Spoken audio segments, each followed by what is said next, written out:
नमस्कार, देवभूमि समाचार में आपका स्वागत है। आपके साथ मैं रीना झाबालियान। बुलेटिन की शुरुआत करेंगे, लेकिन उससे पहले एक नजर डालते हैं इस वक्त की हेडलाइंस पर। उत्तराखंड में निकाय चुनाव की तारीखों का ऐलान। 23 जनवरी को मतदान और 25 जनवरी को घोषित होंगे परिणाम। राज्य में आचार संहिता लागू।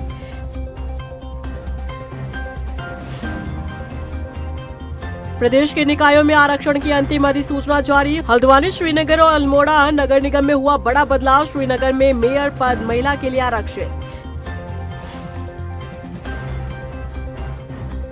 चमोली में भ्रष्टाचार की भेंट चढ़ी जल जीवन मिशन योजना। जल निगम और जिला पंचायत के जेई के खिलाफ हुई कार्रवाई।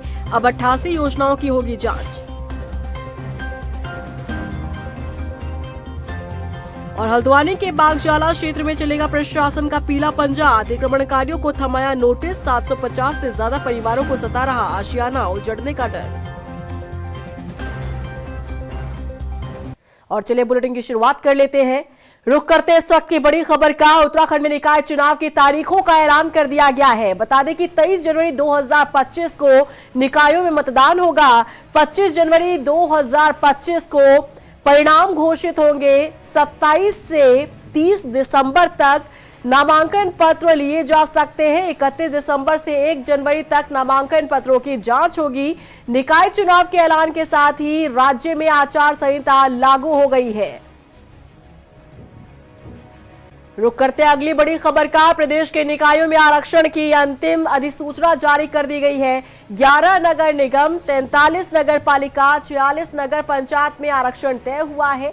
नगर निगम की आरक्षण सूची में बदलाव किया गया है। अब हल्द्वानी नगर निगम में मेयर सीट सामान्य घोषित हुआ है।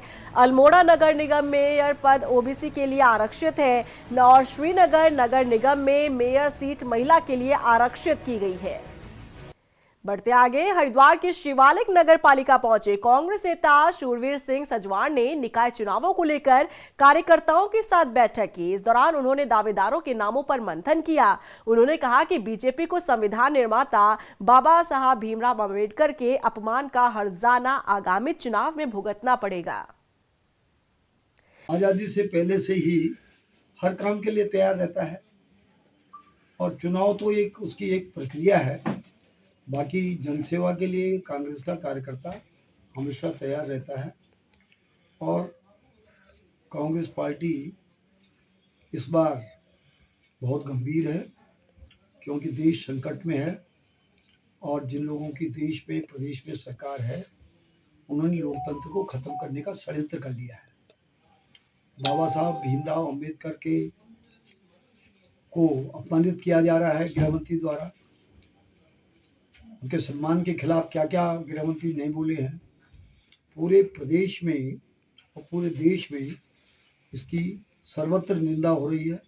चमोली के थराली में जन जीवन मिशन योजना में बड़ा घोटाला सामने आया है। अब इस मामले में जल निगम और जिला पंचायत के अवर अभियंता के खिलाफ मुकदमा दर्ज कर लिया गया है। इसके साथ ही जल जीवन मिशन की 88 योजनाओं की जांच 8 सप्ताह के भीतर करने के आदेश दिए गए हैं। ये रिपोर्ट देखिए।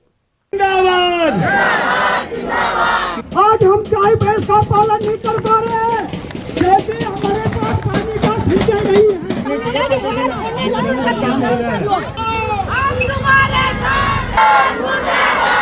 केंद्र सरकार द्वारा चलाई जा रही जल जीवन मिशन योजना को किस तरह से कुछ अधिकारी पलीता लगा रहे हैं, इसका उदाहरण चमोली जिले के थराली में देखने को मिला है। बता दें कि कुछ समय पहले चमोली के थराली में जल जीवन मिशन में बड़ा घोटाला सामने आया था। जल जीवन मिशन की सुनला पेयजल योजना में गड़बड़ी के मामले में जल निगम और जिला पंचायत के अवर अभियंता के खिलाफ मुकदमा दर्ज कर लिया गया है। इसके साथ ही जल जीवन मिशन की 88 योजनाओं की जांच 8 सप्ताह के भीतर करने के आदेश दिए गए हैं। शिकायतकर्ता गोपाल वनवासी के जनहित याचिका पर उच्च न्यायालय ने आदेश जारी करते हुए जांच कमेटी को 8 सप्ताह के भीतर थराली देवाल की 88 पेयजल योजनाओं की जांच रिपोर्ट देने के निर्देश दिए हैं। बता दें कि 88 योजनाओं में से एक सुनला में जनजीवन मिशन के अंतर्गत पेयजल योजना की जांच जिलाधिकारी चमोली द्वारा गठित कमेटी ने अपनी रिपोर्ट सौंप दी थी, जिसमें जांच कमेटी को अभिलेख के अनुसार 4026 मीटर पाइपलाइन की जगह पर सिर्फ 2653 मीटर पाइपलाइन ही धरातल पर मिली। जांच में पाइपलाइन कुल 1373 मीटर कम पाई गई। इस मामले में शिकायतकर्ता द्वारा दोषियों के खिलाफ थराली में प्राथमिकी दर्ज कराई गई, लेकिन प्राथमिकी दर्ज न होने पर शिकायतकर्ता ने कोर्ट का रुख किया। जनहित याचिका दायर की थी और हाई कोर्ट ने जो है अपने आदेश में उनको 8 हफ्ते का टाइम दिया है। 8 हफ्ते में ये जांच करके देंगे। यदि आप 8 हफ्ते में जांच समिति, जो डीएम द्वारा समित जांच समिति है, पूर्व समिति जो है, अगर 8 हफ्ते में जांच समिति जांच करके नहीं देगी तो उनके खिलाफ कार्रवाई की जाएगी। ये स्पष्ट ऑर्डर में है माननीय उच्च न्यायालय के। और रही सुनला की जाँच, सुनला पेयजल योजना में जाँच समिति ने जाँच की थी। जाँच में जो है 1400 मीटर पाइपलाइन कम पाई गई थी, जिसमें जांच रिपोर्ट जो है जिलाधिकारी चमोली को भेज दी गई थी जांच समिति द्वारा। उसमें डीएम द्वारा कोई कार्रवाई नहीं किए जाने के बाद मैंने धारा 156(3) में माननीय न्यायालय का रुख किया था। तो शुक्रवार को माननीय न्यायालय ने जो है उसमें एफआईआर के ऑर्डर दिए। तो कल विधिवत जो है अभियुक्त के रूप में उनकी एफआईआर हो गई है। बता दें कि सरकार द्वारा चलाई जा रही योजना को अधिकारी ही पलीता लगा रहे हैं। ये हाल सिर्फ थराली तक ही सीमित नहीं है, बल्कि नरेंद्र नगर में भी इस योजना का लाभ लोगों को नहीं मिल पा रहा है। बूंद बूंद पानी के लिए यहाँ के लोग तरस रहे हैं। डोबरी न्याय पंचायत की 10 ग्राम पंचायतों के सैकड़ों ग्रामीण हाथों में पानी के खाली बर्तन लिए ऋषिकेश बद्रीनाथ राष्ट्रीय राजमार्ग पर उन्होंने जाम लगाया और अपनी नाराजगी जाहिर की। ग्रामीणों का कहना है कि उनकी 10 ग्राम पंचायतों में 1.5 दर्जन से ज्यादा गाँव में लोग बूंद बूंद पानी के लिए तरस रहे हैं। बार बार ऑफिसों के चक्कर काटने पानी के लिए, और बार बार चक्कर काटने के बावजूद भी जब हमारी मांगें स्वीकृत नहीं हुई, हमारी समस्या पे ध्यान नहीं दिया गया, तब मजबूर होकर के आज वो आंदोलन करना पड़ा।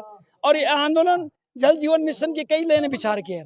सरकार ने जो मिशन के तहत जो जल लाइन बिछाई, मगर उसमें पानी नहीं आने के कारण आज मैं मजबूर होकर के जो आंदोलन करना पड़ रहा है। अगर हम ये लेके चले कि उत्तराखंड जब से अस्तित्व में आया है, उससे पहले और उसके बाद भी आज भी वही समस्या जस की तस बनी है। माँ गंगा हमारे बगल से बह रही है, हमारे पहाड़ों से निकल रही है, पर फिर भी हमारे लोगों को पानी नहीं मिल रहा। पहाड़ का पानी, पहाड़ का जवानी पहाड़ के काम नहीं आ रही है। बहुत ही दुर्भाग्यपूर्ण है। जो अभी जल निगम कह रहा है कि हम मार्च तक पूरा जो है पानी पहुंचा देंगे, और तब तक जो है ये जल निगम अपनी सुचारू रूप से जो है व्यवस्था बना के रखेगा। लेकिन हमने इनसे भी पूछा है पूरा कि आप वो बात यहाँ पर करिएगा जो आप कर सकते हैं, नहीं तो जो आज ये समय सीमा इनको दी जा रही है, इसके बाद अगर ये काम नहीं करते हैं तो आज तो ये सांकेतिक था, इसके बाद ये बहुत बड़ा जन आंदोलन के रूप में यहाँ पर जो है ये पानी की समस्या के लिए जो है लोग उतरेंगे। भागीरथी जो ये बिलंगम नदी है वहाँ से पानी शुरू होना है। इंटेक वेल अभी तक जो है अक्टूबर तक पानी में जलमग्न था, नदी के पानी में। उसके बाद जैसे अक्टूबर में पानी का लेवल नीचे हुआ, उसके बाद हमने वहाँ पर काम शुरू कर दिया है।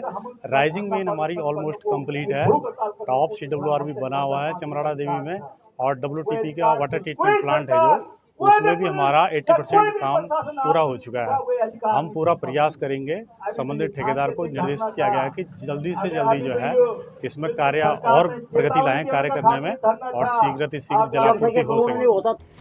सरकार योजनाएं तो चलाती है आम जनता के लिए ताकि उन्हें योजना का फायदा मिल सके, लेकिन भ्रष्ट अधिकारियों के कारण योजना का फायदा आम जनता को मिल नहीं पाता, जिसका जीता जागता उदाहरण है जल जीवन मिशन योजना।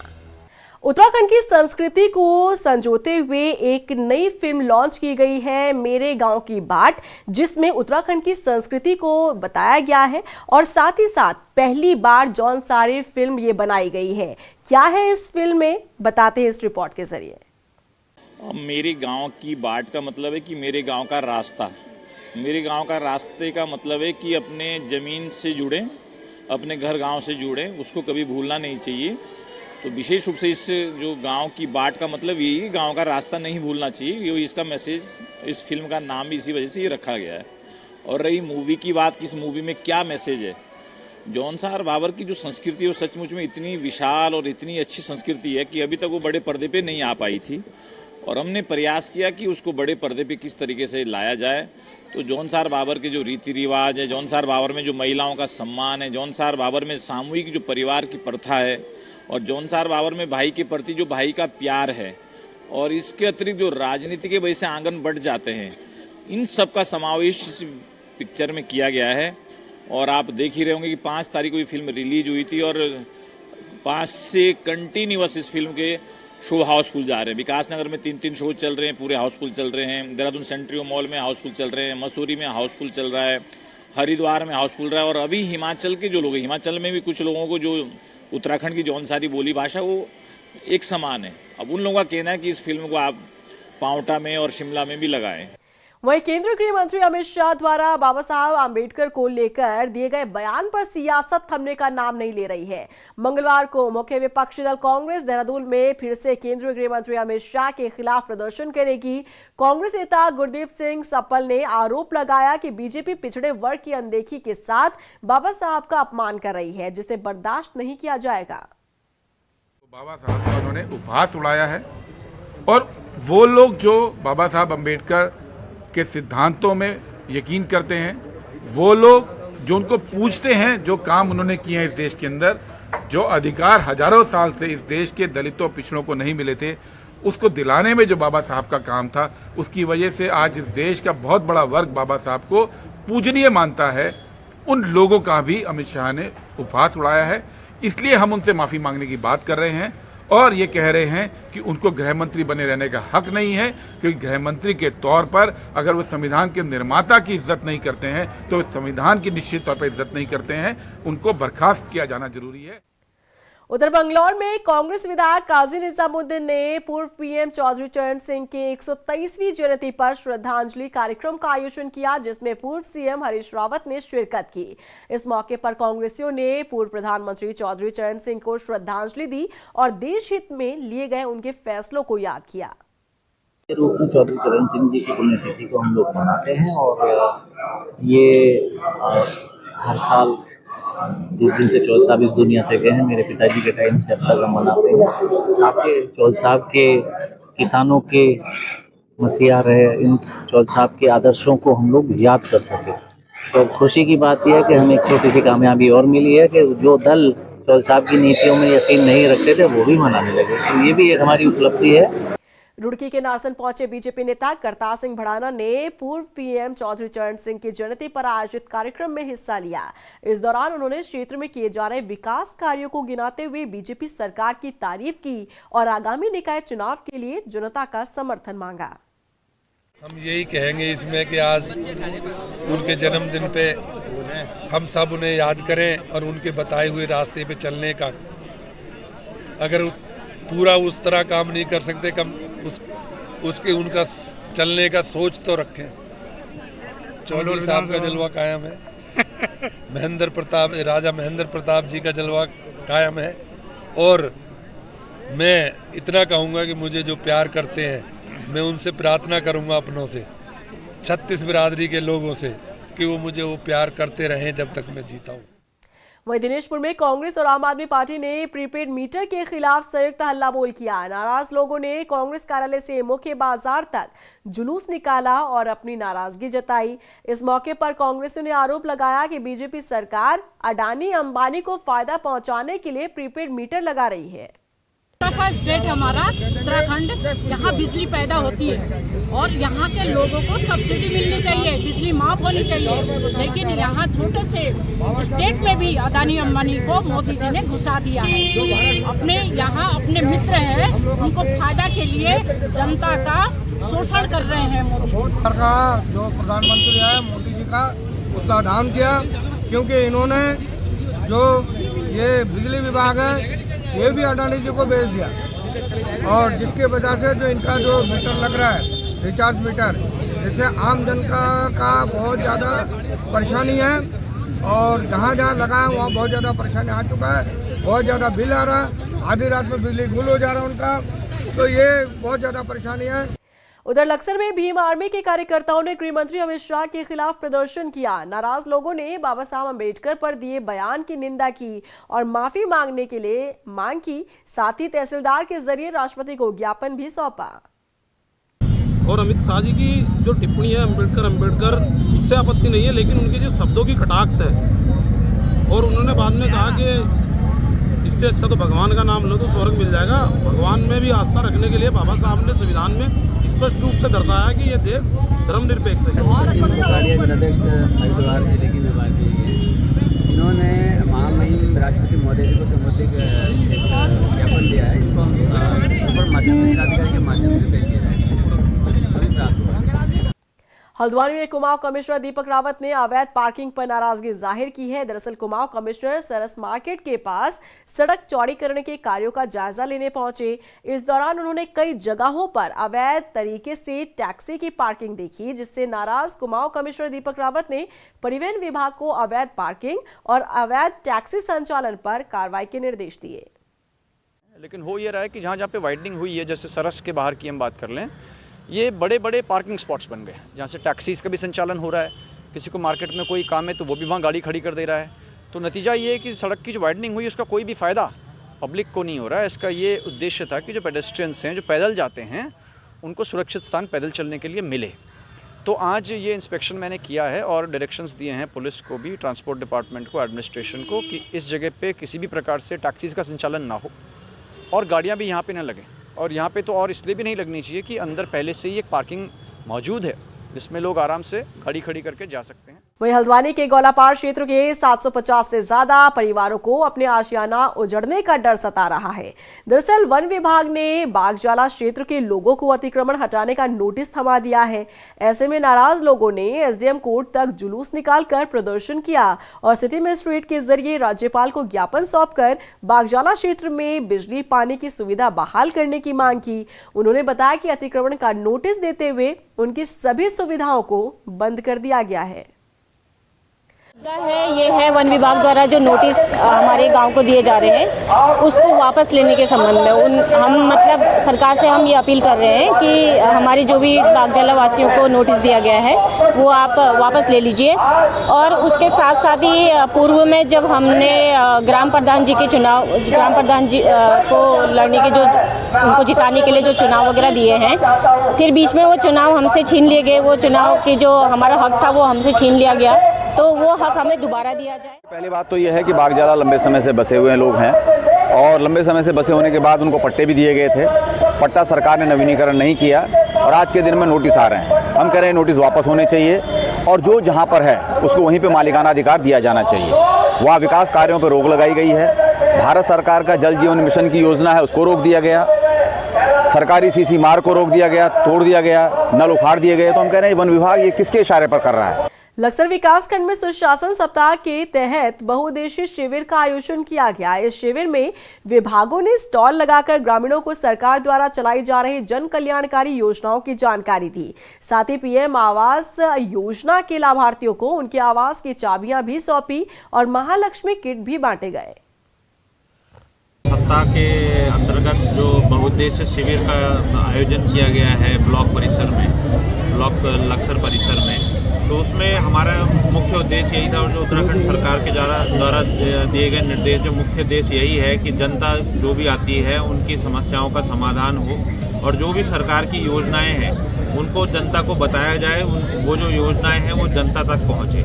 साथ ही उसमें दूसरा जो एक ऑप्शन था कि जो जनता आती है वो भी अपनी शिकायतें रखें, वो भी अपनी प्रॉब्लम रखें, तो उनका मौके पर ही निस्तारित हो। तो उसमें हमें जो शिकायतें अभी तक 15 शिकायतें मिल चुकी हैं, जो 15 लिखित शिकायतें आई हैं, बाकी और मौखिक शिकायतें भी जनता कर रही हैं। तो हम कोशिश कर रहे हैं कि यहाँ पर विभिन्न विभागों के अधिकारी कर्मचारी आए हैं तो उनको मौके पर ही निस्तारित करने की हम कोशिश कर रहे हैं। दिनेशपुर नगर पंचायत में 141 करोड़ रुपए की लागत से बनाया जा रहा शॉपिंग कॉम्प्लेक्स खंडहर में तब्दील हो चुका है। स्थानीय लोगों ने बताया कि 10 साल पहले शॉपिंग कॉम्प्लेक्स का निर्माण कार्य शुरू हुआ था, लेकिन अब शॉपिंग कॉम्प्लेक्स का काम अधर में लटका हुआ है।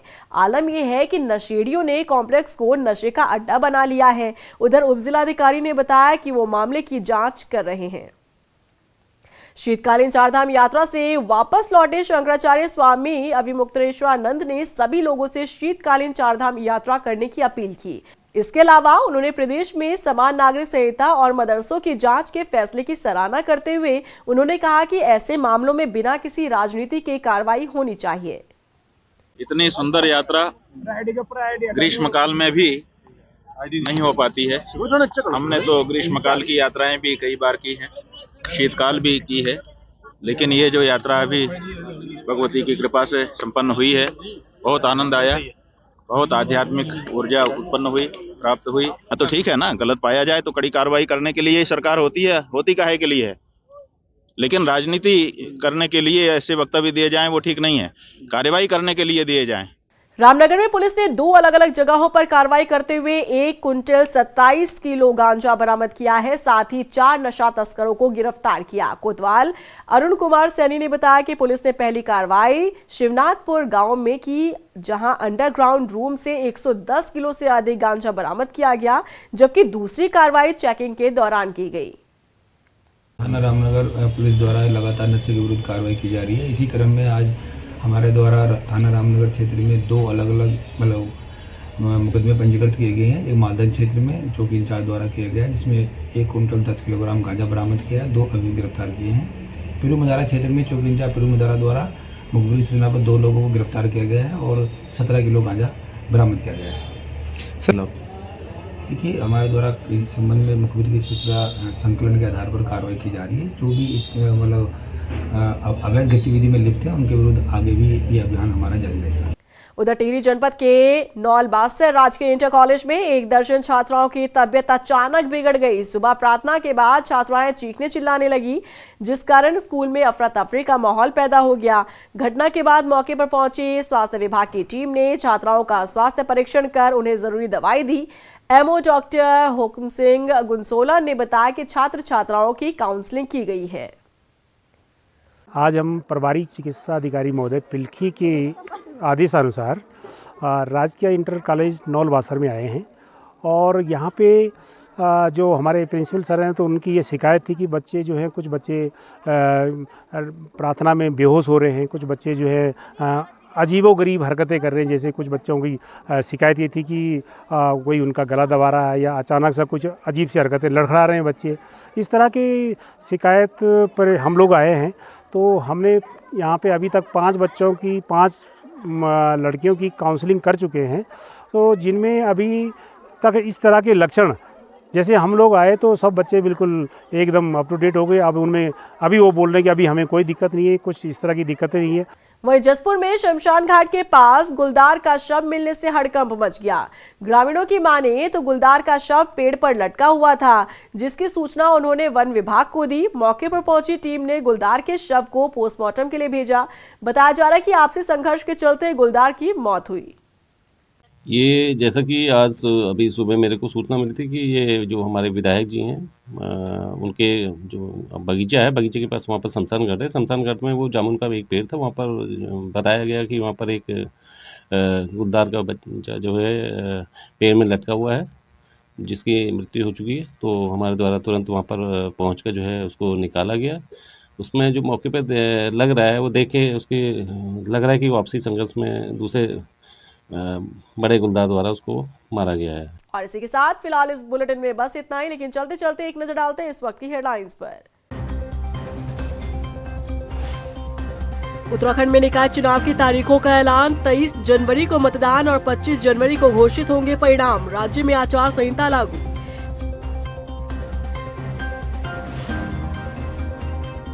प्रदेश के निकायों में आरक्षण की अंतिम अधिसूचना जारी। हल्द्वानी, श्रीनगर और अल्मोड़ा नगर निगम में हुआ बड़ा बदलाव। श्रीनगर में मेयर पद महिला के लिए आरक्षित। चमोली में भ्रष्टाचार की भेंट चढ़ी जल जीवन मिशन योजना। जल निगम और जिला पंचायत के जेई के खिलाफ हुई कार्रवाई। अब 88 योजनाओं की होगी जांच। और हल्द्वानी के बागजाला क्षेत्र में चलेगा प्रशासन का पीला पंजा। अतिक्रमणकारियों को थमाया नोटिस। 750 से ज्यादा परिवारों को सता रहा आशियाना उजड़ने का डर।